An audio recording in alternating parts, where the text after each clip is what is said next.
Welcome to Your Asian Besties, a podcast where we reflect on our life experiences and what's helping us along the way. I'm Ray. I'm Maryn. And I'm Leah. Each episode, we talk about a topic, unscripted and unfiltered. Today, we are going to be talking about adult friendships. I was curious, like we were just talking about in our previous episode about bullying and bullies and how, you know, they had certain impacts in our lives. And I was curious, what was your experience in the past making friends, either when you were younger or as you were older and even in college? You want to start, Leah? Yeah, I'll go first.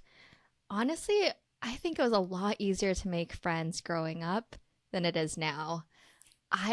For as long as I can remember, every school, like elementary, middle, high school, college, I always had a group of friends, and it just manifested organically. I don't know.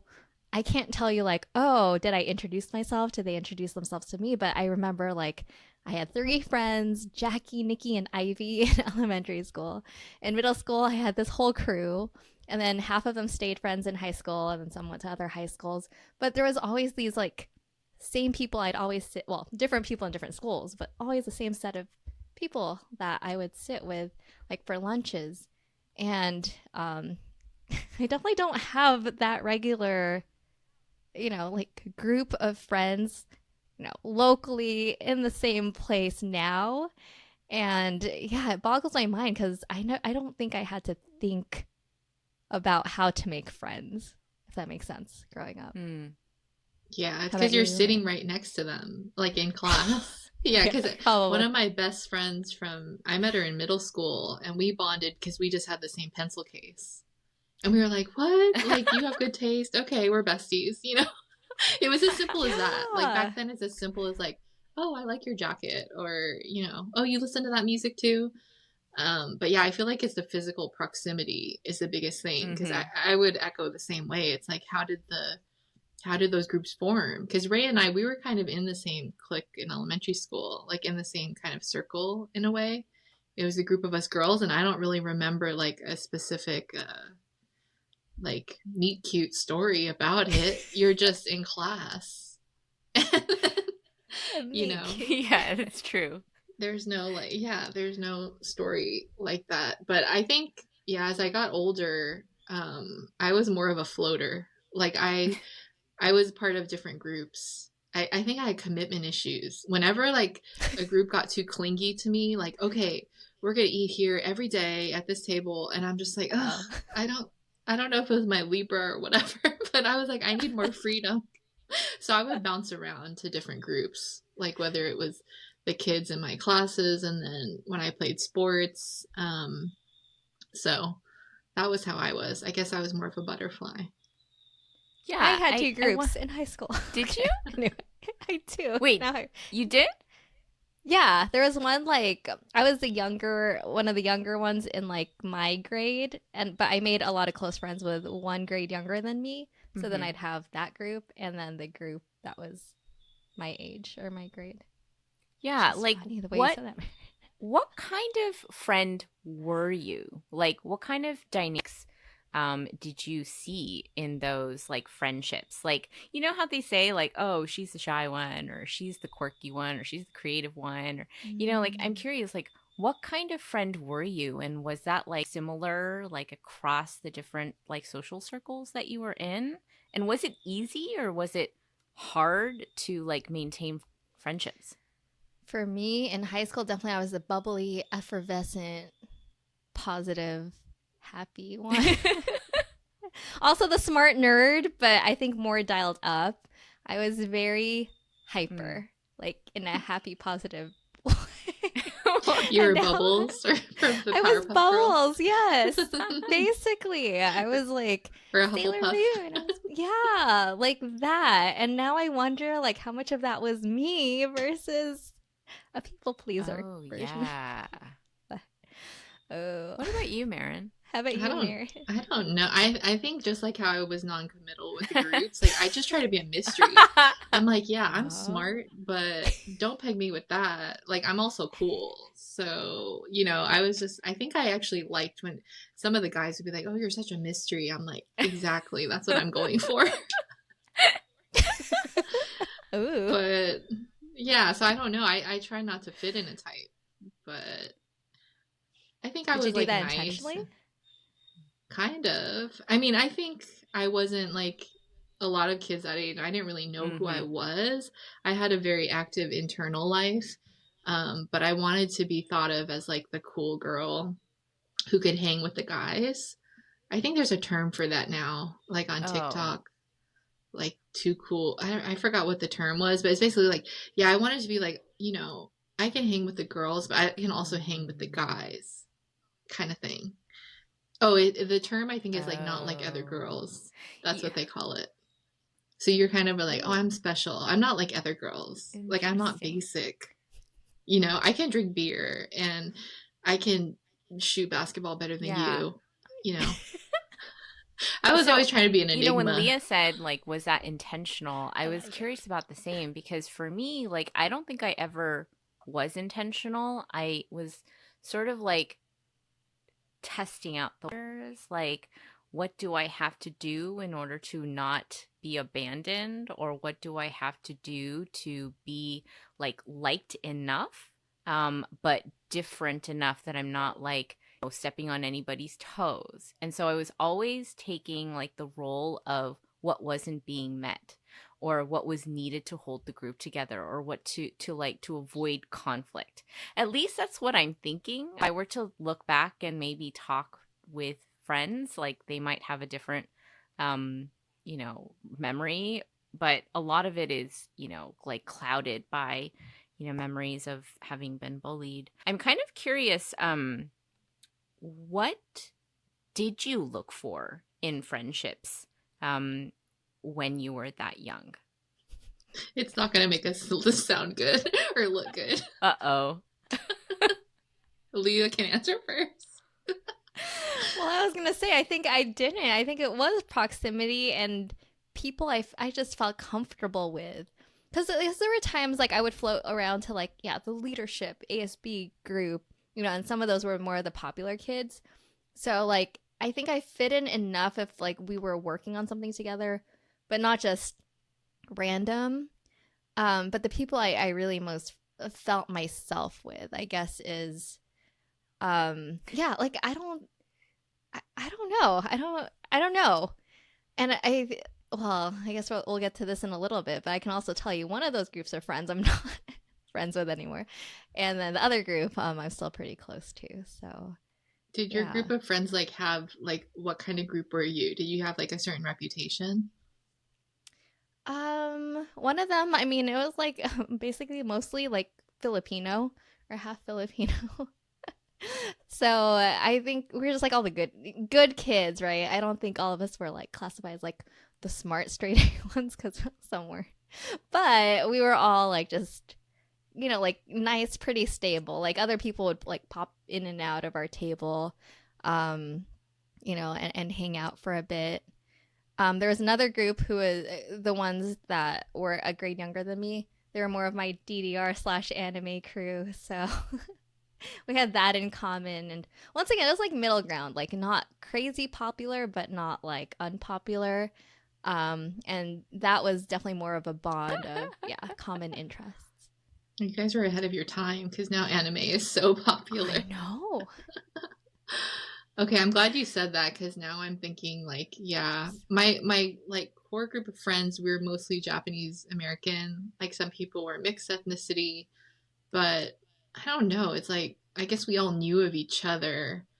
And I think we were the ones, because we were all, in the honors and gifted classes or AP classes. I thought of us as like, we were the cool, smart group. So we were like the borderline between like the cool kids and then the really nerdy kids. That's how I thought, our I had interesting a cool borderline. I had that group too, but that was the ASB group that I would like bounce in and out with. So Yeah. So I think we thought of ourselves as being like the cool Asian group. And then it was like there was one in every grade. So there was one older than us, and some of them had siblings, And then so we all kind of like knew of each other, and we would actually, it was like cool to hang out in the teachers' like classrooms. Yeah. Or like cool teachers. You know what I mean? So it's just funny with all of that stuff. And then even with my tennis team, like I had 2 other girlfriends, and like I always try to just think like, oh, we're the cool ones of this bunch. Like we're the cool nerds, and we're the cool like tennis people. So Maryn was a mystery and also really cool, but also smart. Well, I was trying to be. Yes. I just really didn't want to be lumped into anything. So I'm like, yeah, I'm here, but like I'm not like a basic tennis girl. I'm like a cool, and I don't really care that much, But you said earlier that I wanted to ask you. You were like, I have an answer, but you're not. People aren't gonna think we're like likable. Like, what were you gonna say? Yeah, what was that about? Or do you remember? Well, to be honest, like when you're young, you just want to hang out with like other cute girls or whatever, or the popularity of it all. Do you know what I mean? Like the ones who know how to do makeup, and those were the Korean girls. Like I was talking with Ray about, like they were the ones that would go to, was it Koreatown Plaza was the one, or the Galleria, and they would get all the glamour photos taken, and they would always be tweezing their eyebrows. You know how skinny her eyebrows were back then. Oh, mine never grew back. So yeah, I totally know what you're talking about. Yeah, but there's that, right? Tough. You kind of want to be the cool. You want to be cool. You want to fit in. You want to be with the ones that have more social clout and stuff. Yeah. So, you don't want to be lonely or abandoned or neglected. Yeah, it's just all about like being. Yeah, it's all those social dynamics of you just want to kind of be on the positive side of things, but yeah. Yeah. It's a little superficial. I mean, it's the same way with like what guys do you like? Oh, you like the guys that are cute, or you like the guys that are cool, or listen to the right music. It's not that deep, I don't think. I think for me, I was always looking for a friend who I could have deep conversations with. Always, and I think for me, see, you were the mature one. I love that, because that's what I look for now. Exactly. You were ahead of your time. Yeah. But I think it was because of that traumatic experience of being really like singled out and having to mature very quickly. But like before that, I was really okay with having the superficial relationships because I was like, I could do this. It doesn't really bring me a lot of joy, but if we're talking about this, I guess we'll just be talking about it. And because I'm being included in this, that must mean that, I'm a loser or like something along those lines. But I remember like post-traumatic experience, or even before that, I was always interested in like exploring a little bit of deeper thought. And I think that's because my mother was a very deep thinker, and we would have like really philosophical conversations. And, grandparents, we had a language barrier, but they were talking about things like history and like, Korea, and they were having deep conversations about social dynamics. And I was always curious what people thought because I didn't really like school in terms of like, I didn't really think that, history was focused on, Korean history. I wasn't learning about things that I knew about. And so I was always curious about that different perspective. And so I did enjoy the deeper conversations. But what you just said now, like Leah, about that's the kind of conversations you look for now. So I'm kind of curious, how have you outgrown those sort of like needs of like proximity and talking based on those superficial like things or just surface conversations? And what do you look for now in the present? I think the biggest change, so I mean, one of the distant groups I used to hang out in high school, they all ended up going to the same college while I, like in Northern California, while I went to UCLA. So, as we would get together over the summers, it became less and less, and there was less common things to talk about. And even after college, when we would hang out, they'd have their inside jokes, or I started to feel those conversations as superficial. And I wanted something more. Like, I want to talk about things, and all they would talk about are their crushes or guys. And two specific incidents I remember after college was one, I was in a toxic relationship, and I had a friend I would confide in, one of those friends in that group, about just how I felt like I should leave. This guy would like hide alcohol over the place and like, drink and like lie about it, and, threaten to commit suicide at times. And, like just, and there were times like I, would just like leave crying, like hoping like he didn't actually, like follow through, which he didn't. But it was a scary time, right? And, I got the sense like this friend just thought I was being over dramatic, or no matter what I was saying, just, like I guess I was looking for permission or someone to say like, get out of there, like he's not worth it. But I never got that.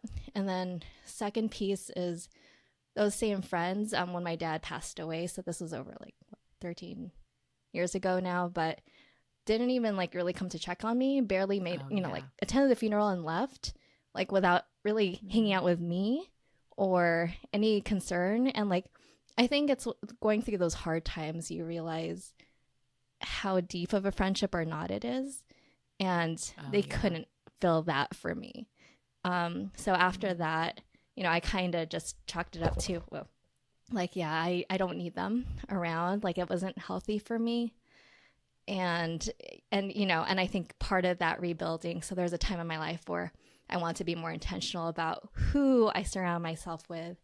So that became more of I want to find the people who are going to lift me up, or the people who can support me, who I can have deep conversations with, and you just kind of grow apart, I think, from other people.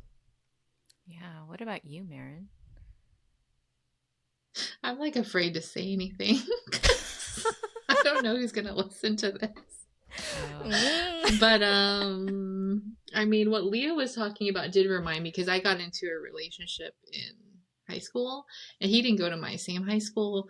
But it's like, it's your first relationship, and it's a lot of firsts, and I definitely like put all my energy into that, and then I definitely neglected my friendships. Because there was a moment when two of my close friends like confronted me in one of our classes, and I actually started crying, but they're just like, and of course now looking back, I see the importance of friendships, but I think it was just the novelty of it all, like being in a relationship for the first time. It was kind of all consuming. So I don't think I knew how to balance those things back then. Oh my gosh. But I mean, I can relate to Leah's story because, yeah, I mean, as I mentioned, like sometimes I would try to be a part of these groups to be cool and to fit in, but there can be some of that mean girl, energy. And as I got older, it's like those dramas, I'm just like, I don't have time for this. I mean, once you start working and you have a relationship, it's just like, I can't be involved with all of this. And then similarly to Leah, like when I ended up breaking off a really long-term relationship, which was also toxic. Another episode. Yeah, I found myself realizing, like those friends that you just go out with and it's like all fun. I really was craving, I ended up moving back home and like reconnecting with a lot of older friends from, my past, but I just really wanted people in my life that I could get vulnerable with and really talk through everything that I have been going through, because it just feels so exhausting when, you feel like, oh, you don't want to be a downer and you just feel like you have to fake it and, go and be the fun one. And so whatever that saying is, it's like the fair weather friends. Like you can have friends that are there when it's all fun, but are they there for you in those moments? And I mean, I'm lucky my mom actually was the one, when Ray and I did the Metastate Movement film project, she said that one thing she knows for sure is that your real true friends in this life, you can usually only count on one hand. Yeah. And so that really stuck with me, because I mean, my mom was someone who was very extroverted, very bubbly. She was super popular. Yeah, she was. You know, she fit all the stereotypes. But I think she realized that. So I had a similar trajectory. I'm not as outgoing or extroverted as my mom was, but I also tried to like play the part and have a good reputation socially. And then I realized, yeah, this is not really fulfilling me. And like, what's the point of having friends if they're not really there for you when you really need someone? It can feel so lonely because, you know, you might seem popular on the outside and, you know, it looks all shiny, but then in those moments you're alone or you feel like no one's really there for you. And so, yeah, I think it went completely 180 to when I was younger. Yeah. You know what that reminds me of is when I was younger, I think the distinction is like the proximity relationships, right? And then the relationships where you can really connect because you have similar emotional needs or are able to offer those emotional needs. And I think when I was younger, I was very naive and emotionally immature. And I could have those surface relationships and go out and hang out and eat things and talk about our classes and, you know, teachers and things like that. But even though I really enjoyed those deep conversations, I couldn't have that with all of the people that I was hanging out with. And so these people had different needs. And because I didn't have the same experiences they did, I didn't know how to connect with them and I wasn't there for them. I remember, like you similarly, Maryn, like I was kind of confronted with the people that I did spend the last couple of years with during high school and having a lot of fun. We had a sort of drift away, but not before one of my friends was like, "Hey, you left the city. You went to Bay Area and we stayed in LA and you never made an effort to stay in touch with us." And I was like, "You could have stayed in touch with me, but then, you know, looking back, I didn't really know how to connect based on you know, that proximity wasn't there. And so I wasn't able to go out and do the same things that they enjoyed. And, you know, I don't define fun the same way that a lot of people do. And so I didn't want to go to bars and drink and get wasted in that particular way. And so I don't know. I'm wondering, like, what have been your challenges since, like, making that connection or making that distinction of like the proximity relationships and then like the relationships based on like real vulnerable emotional compassion? How did you navigate those challenges? Yeah, I think I don't know if it was a Brene Brown quote from one of her books, but she had some quote that was like, "Oh, the love you give, like the amount of love you can give is the amount of love you have for yourself." And when I read that, I was like, oh no. Because I was so self-critical, you know, to that point. But I think it is true. It's kind of an inside job because if you're not, I mean, I know both of, you know, we were reconnected because I started that blog. That was when I moved to Austin and I didn't know anybody. And I just kind of wanted to document my life and go through the struggles, but it was kind of lonely at first because I didn't have friends in the beginning. But I put myself out there. So it's a little bit of the chicken and the egg thing where it's like you kind of have to put it out there in order to connect with someone on that level, you know, or someone else has to be putting it out there and then you kind of meet them right where they are.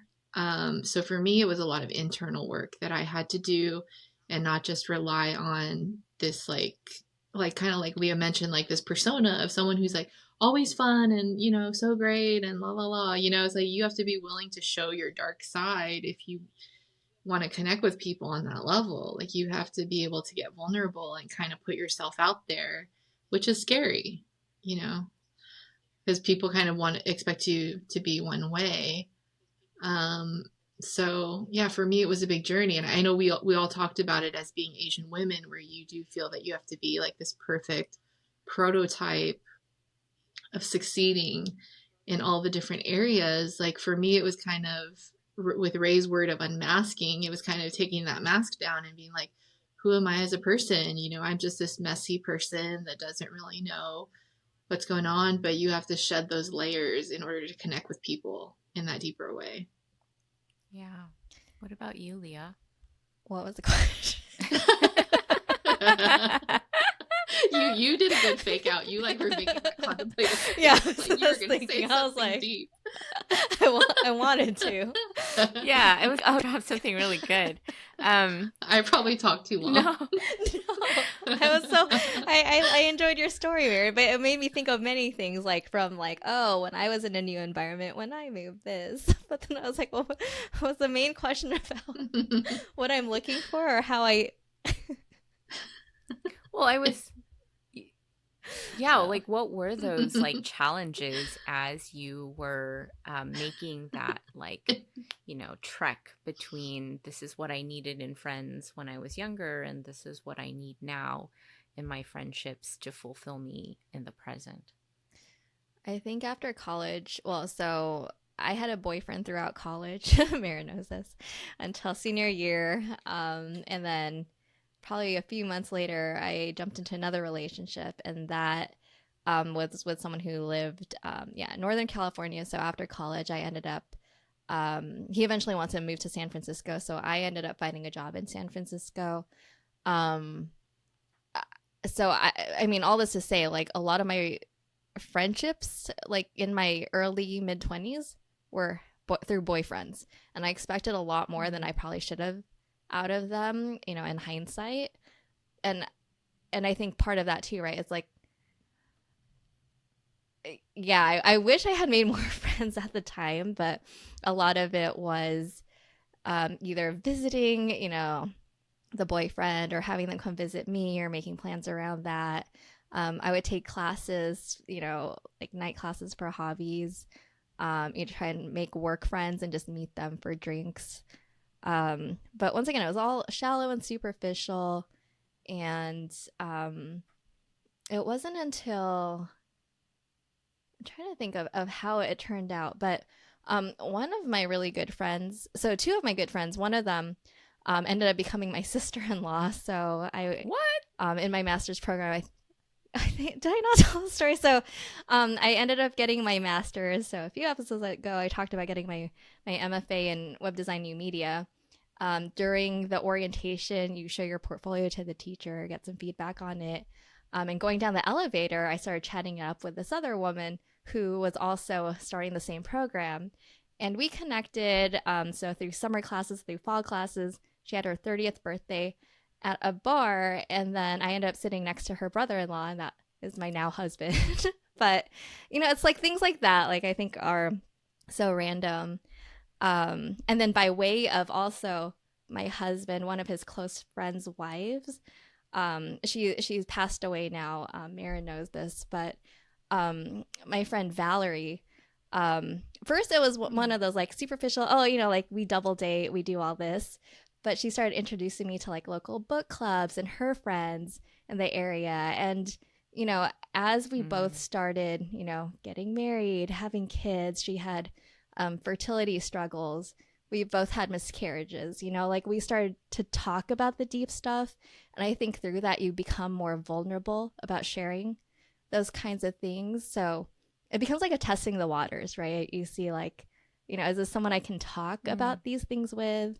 And then, you know, when you're like, okay, they're not like freaked out about it, or, you know, like you can tell like people are interested in it, then I think having that safe space, right? Once again, I found with her that I hadn't with a lot of other proximity friendships. But yeah, she passed 4 years ago, and it's still one of the hardest things, I think, yeah, other than my dad passing away. And Maryn has been a trooper in all of this too. So Maryn, I mean, you're also a close friend, because I would just call Maryn and cry like on my commutes home after that, just going through the grief. So I really think, like, for adult friendships, yeah, the hard times are the truest testament of, who's really going to be there for you, where you can have a place to talk about these things. And, like, I mean, not to say, like, my husband, like, I talk about all these things to him too, right? But sometimes, like, he's a good sounding board and a listener. But it's not like he's gonna be like, oh, that's so sad, and right. Like, he's a problem solver. Like, he wants to fix my problems, which sometimes I'm like, no, I just like want you to validating listen. what you're going through. Exactly. So I think, and I've learned over the years, right? I think that's part of the maturity, is not one person can be all of that for you, but you find those people that, you're able to reveal different aspects of yourself with, or go deep with, and be super vulnerable with. And those are the people that you count on one hand, and you're like, yeah, I don't want to lose these people. Like, I want to stay connected. And even if it's not obvious, to figure out how. I mean, right, you're like all the way in Korea. We're still making it work, right? So we're making it happen. Yeah. That's a really great reflection, I think, Leah, too, because I think so much of what we go through in our lives, I think we make friendships based on, I think, similar struggles that we go through, or we're looking for connection and like support on how do I navigate through this challenging time. And if your friend has never been through what you have been through, they're not going to be able to help you through this time.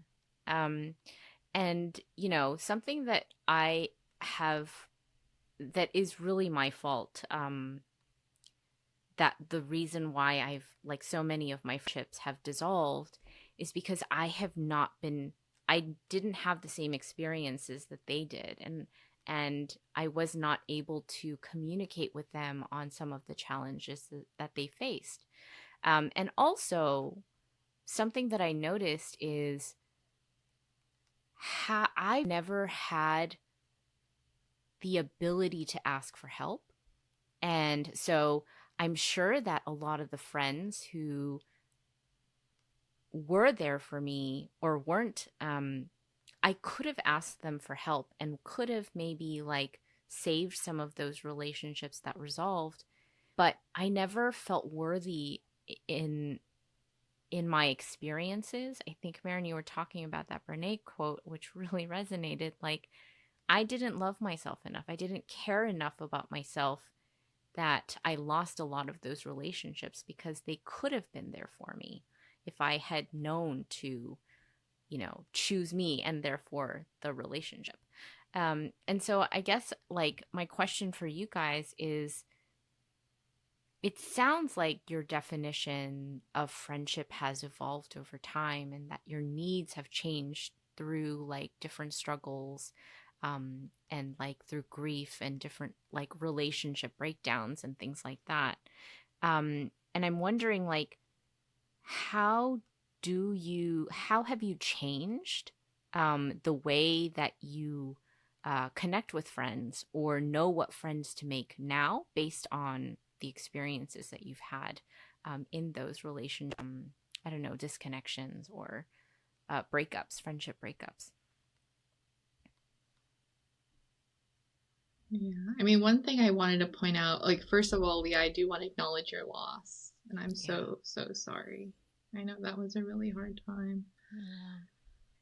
Yeah. I mean, I see some patterns in our stories, and it's interesting because, a lot of, as young girls, we're fed so much media and stories about finding a relationship. Right? I mean, it's really, you don't see as many like girlfriend stories out there. And so I was wondering how much of that actually played a part in us kind of overvaluing our romantic relationships. And then it's not until as you get older and you go through hard things and you're like, oh, this guy doesn't get what the heck I'm going through. And you really start to see the value of your friendships. And, you know, there's also like a lot of propaganda out there of like that women are your competition and we're all in competition with each other, and it can isolate us that way. And then, not to throw even more on top of it, but then what Ray's saying about not asking for help, not necessarily being able to show our emotions and get vulnerable. I think that's some of it is cultural, right? Like with an Asian upbringing, I mean, you're not really taught to be in touch with your emotions. You're definitely not taught to ask for help. So that can be a bit of a cultural barrier in terms of making like very close friends, because we're sort of discouraged from really putting our messiness out there, or even like our true selves, right? So, you know, and it's just a natural process, because as young people, it's like you are in that default setting and you don't really know. And it's until you go through the thing and you start to realize, yeah, this isn't really serving me anymore. You know, and for me, it was like reading self-help books and watching Oprah, and to get more introspective and to get more connected with my own feelings and my own needs. Part of it is like the Asian part, and then part of it is being a woman, like to really be in touch with your own needs and your own desires of what you want. I think that's a hard work, because we're really discouraged from even looking at that. We're very much conditioned to look at other people's needs and see how we can serve other people. You know, and I think becoming like a mom, becoming a wife, becoming a mom, those are all very loaded with those same obligations. And so, you know, where do you make room for to figure out, right? Like, it's a very empowering question. What Ray is asking is like, what do you really value in a friendship? Like, how do you value those friendships? And that's something that just takes time. But yeah, for me, it's definitely been a quality over quantity It's like, wait, what? Yeah. Rewind.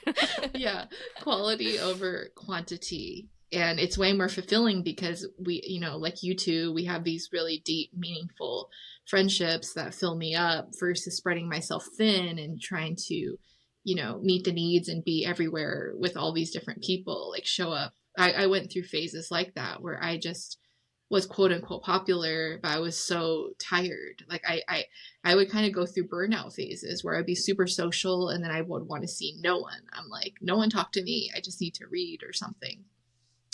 So, I don't know if that answered the question, but I just like threw all my thoughts out. Yeah. Well, Ray, I think. Oh, go. No. You go. They were gonna. Oh. Well, first I was gonna say you mentioned you know, you should have asked for help more, but honestly, like, friendship's a two-way street. Like, they should have also acknowledged, like, you're not the kind of person who's gonna ask for help. They should offer, because like I said, like, I had friends I had a falling out with where I did try and ask for help and I didn't get that, you know, what I was hoping for back, right? And I don't think it's just a matter of I didn't ask, so therefore the relationship crumbles. It's like both of you have to put the work in, right? Just like any other relationship. And the reason Maryn and I, before this podcast, like, always kept in touch is because we'd schedule like our Zoom calls like a month in advance. Like, it'd be like, okay, we're gonna right. Yeah, I did that with both of you. Yes, that's right. You gotta be in the calendar. You have to be in the calendar. Yeah, and I mean, that's what really helps. You both put in the effort. You're both committing to a time and place. You're both agreeing to it. You're both accepting the invitation, right? And you find a way to make it work. Like, I can count so many friendships, right, that it's like, yes, if I'm not sitting next to them in an office and I thought we were gonna be friends forever, and, you know, like, something like lockdown happens or I move away, like, yeah, I don't talk to them. I'll see their like cute babies photos on Facebook and like them, but it's not the same. And now, you know, and it's kind of like, well, what do we have in common? Once again, right? It's, you know, like, there's so many of those, and Facebook just perpetuates, like, oh yeah, they're not even friendships, they're like acquaintances, right? Like my old boss from like 15 years ago. I think one thing is, all friendships have different needs, like they're all different plants. When I think about like my friendships, I think of it as like a garden. And there are some plants that need a lot more attention, a lot more water, a lot more sunlight. And then there are some friends who I know that I haven't talked to in years, but I know that as soon as we chat, like it'll be like I talked to them yesterday. And I think it's okay to like have all these different needs and requirements and friendships.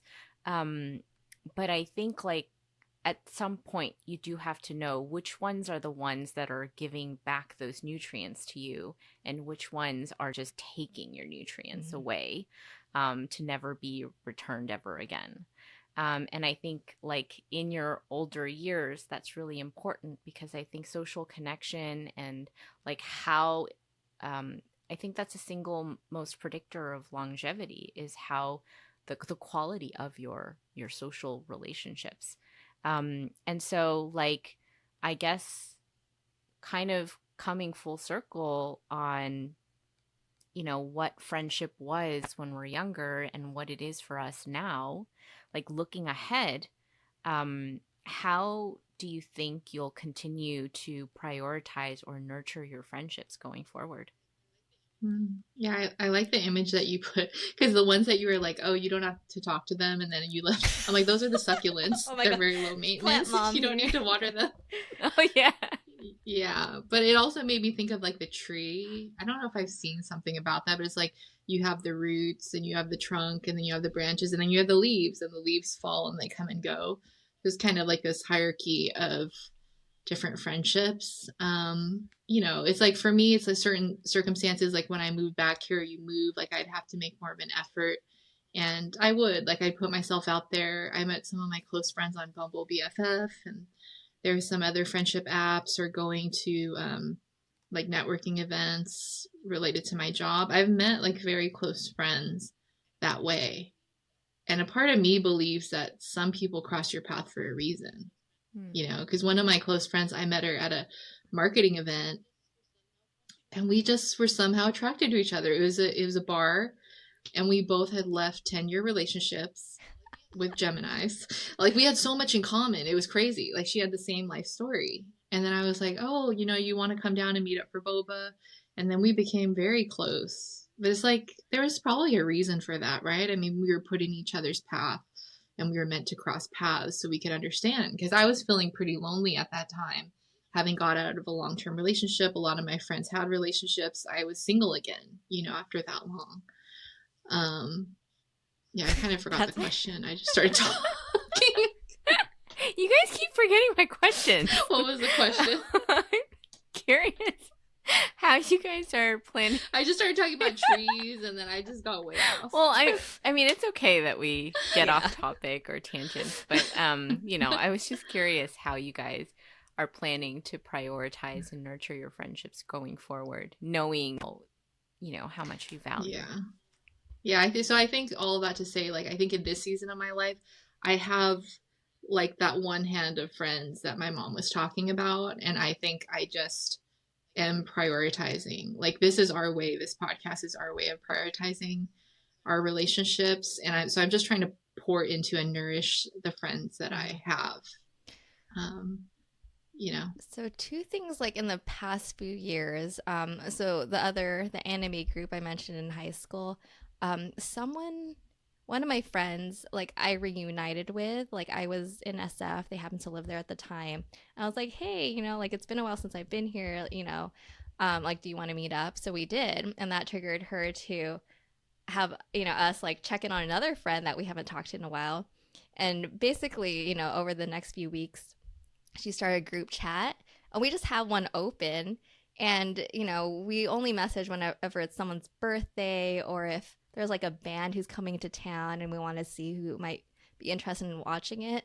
But just having that open chat and like popping in from time to time was another way, kind of like, how you mentioned you have those, the succulents that are there. And, whenever we do get together, we probably have a reunion once every 3 years, but it is like picking up where we left off. some of us have kids now, but whatever. But, we still have board games. We still reminisce about the past, but there are some things that we can talk about in the present, and it's just comfortable. And then another thing I did recently was I found this card that reminded me of one of my other friends I haven't talked to in a few years. And I just messaged her on Facebook. I was like, what's your address? Like, I want to send this card to you. It reminds me of you. Right. And now, like, yeah, she's like, I feel sick, but this made me feel better. And like, we should hang out soon. And I think it's one of those, like, if you don't already have a regular cadence of, like a Zoom meeting each month or something, just the moment you think that you should reach out to someone or like, hey, that reminds me of so and so, like, do it. Just like stop overthinking it and just take action, right? Like, yeah. And I've started to lean into that more because as we get older, like, so last week we drove a couple hours. My mom lives with us. She's 76 now, and her friend turned 80, and she usually doesn't like to go out anymore, but she's like, she came to my birthday, like last year. I want to go see her. So we made the trip, like a 2-hour trip, and it's one of those things, right? And, my mom will say things like, I don't know if I'll see her again after this. Or, they talk on the phone a lot, but it's one of those things, they're both getting older. And I think part of that too is kind of like, yeah, I think it's that, okay, well, how can I, like do a little part of that? Like, how do I invest? How do I water some of these relationships, right? Like that do trigger a, let's hang out. And even if I don't hang out for them for another 3 years, at least it's not like 5 years or 10 years that have gone by. It's only 3, right? And then another 3, it's kind of like, hey, we haven't hung out in a while. But someone needs to do something, right, to get that going. And so when I feel that urge, I've learned to just act on it now. I think that's so wonderful. And you know what that made me think of is, okay, first of all, I was thinking about how I love that you do that with them, that it's just immediate, that you don't overthink it. It's just, hey, I'm thinking of you. Here's a card, or it's just a message or a text. Yeah. I love that.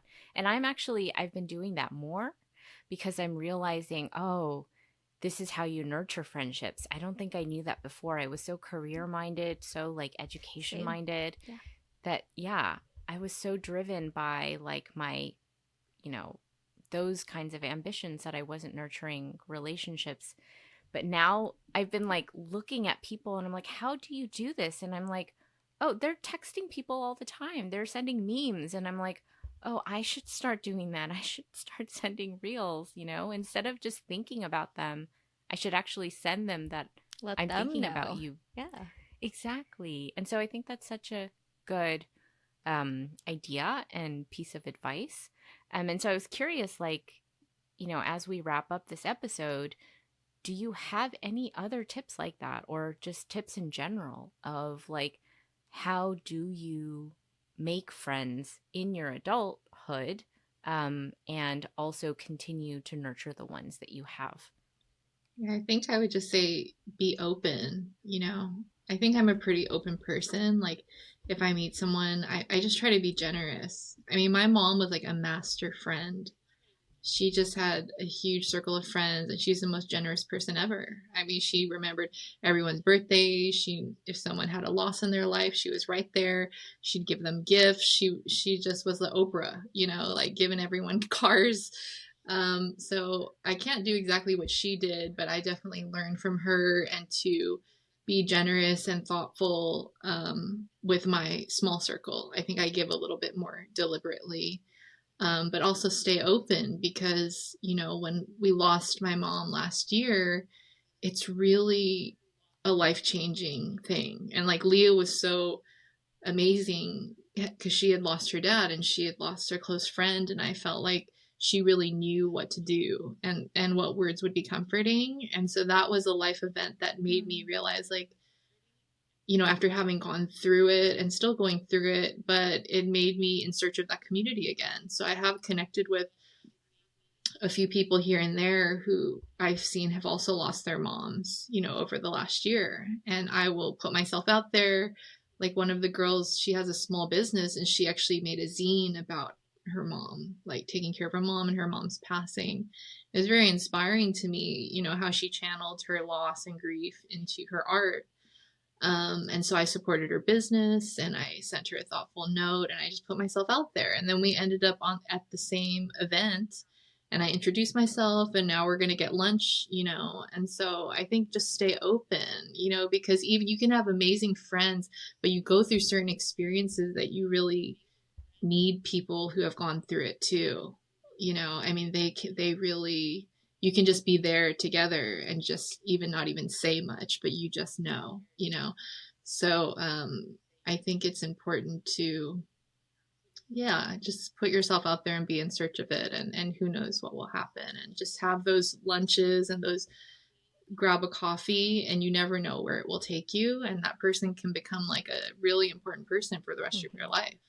So yeah, for sure. Anything else to add, Leah?